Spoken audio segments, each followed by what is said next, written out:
So I have just been hired to work for a professional organization that works with children who are developmentally delayed. And during my first week, I had the opportunity to shadow a child development specialist. And I came across asking him a question about the forms that they use, and his answer was that there are some forms that they use, but mainly he goes by his gut instinct, and which is usually right.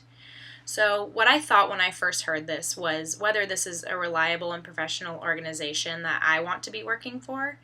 And I was also pretty curious about the training process that these employees go through and that these specialists go through, and whether thoroughly addressing assessments is a part of the training process.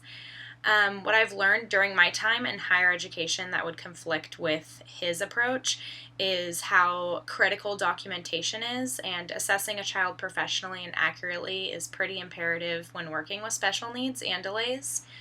I've also learned that every child is drastically different in almost all of my classes and experiences, so diagnosing and labeling based on a gut instinct is very unacceptable and unprofessional, as well as very inaccurate.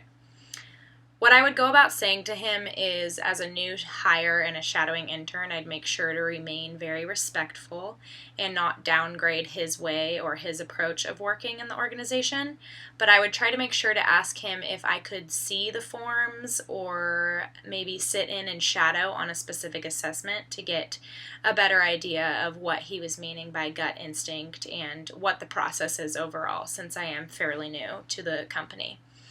What my next step would be in this new job is, as I mentioned, going through and maybe sitting in on an assessment. If I see that the paperwork isn't being professionally filled out, I would maybe go and address my concerns with somebody that is higher up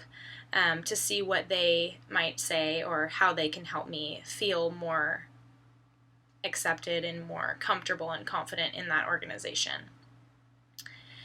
Where I learned this information, a lot of this was in my assessment course, as well as pretty much every child development course I've had that contains an internship or documentation assignments. I learned a lot about this in my current job as an early interventionist, working for a program called Parent-Infant Programs.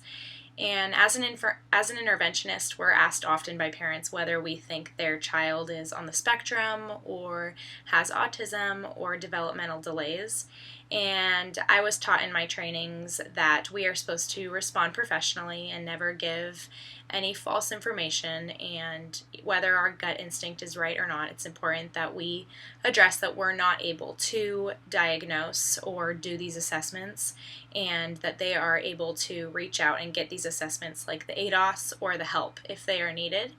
or if they feel like their child needs it. And the great part about that is that the parents are able to be informed afterwards, and they're able to get the documentation and actually have it in front of them so that everything is accurate and professional.